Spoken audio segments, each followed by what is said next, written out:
Enfant, Rélis accompagne ses parents en pique-nique dans les Pinèdes et y pousse la chansonnette. Henri Rélis travaille d'abord comme pâtissier, gagnant le sobriquet de « brioche », acteur de théâtre amateur. Il remporte un concours de chant à l'Alcazar de Marseille, déguisé en comique troupier, en 1925. Après son service militaire, il est engagé, sous le nom de Rélis, pour des tournées de music-hall dans le Midi et en Afrique du Nord. Dans la revue En plein soleil, il imite Maurice Chevalier et Joséphine Baker.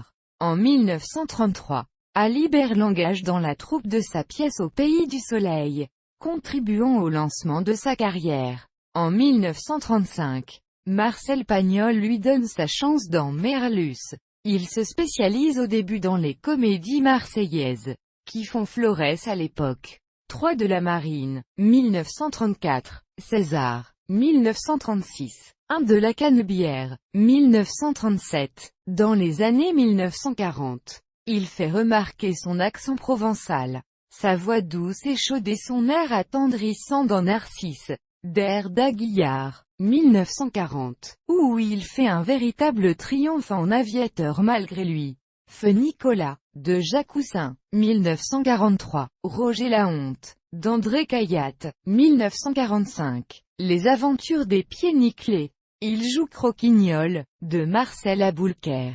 1947, Tabus de Jean Guéret, 1948, et Manon des Sources, 1952, de Marcel Pagnol, dans lequel il campe un émouvant Hugolin. En 1954 il joue le rôle du père Gaucher dans Les Lettres de mon moulin de Pagnol.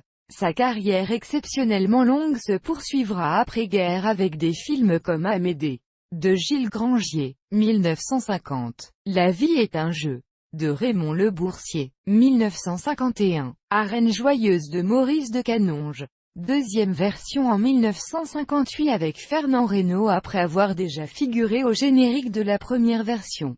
Réalisé par Carl Anton en 1935 avec Alibert Crésus, de Jean Giono, 1960. L'âge ingrat, de Gilles Grangier, 1964. Heureux qui comme Ulysse, d'Henri Colpi, 1970. Son dernier film sera L'Ange gardien, de Jacques Fournier, 1978. Il fit également de la télévision, comme dans la série télévisée Les 5 dernières minutes.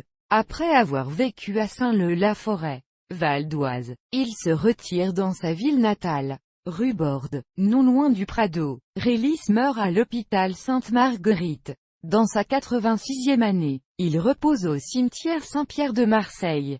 Carré 14 Midino 23. Sur sa tombe, une plaque ornée de son portrait en médaillon porte ces mots. Vous qui passez, peut-être m'avez-vous applaudi. Une fois encore. Aujourd'hui, je vous dis merci. Il a 2 filles, Annie et Michel.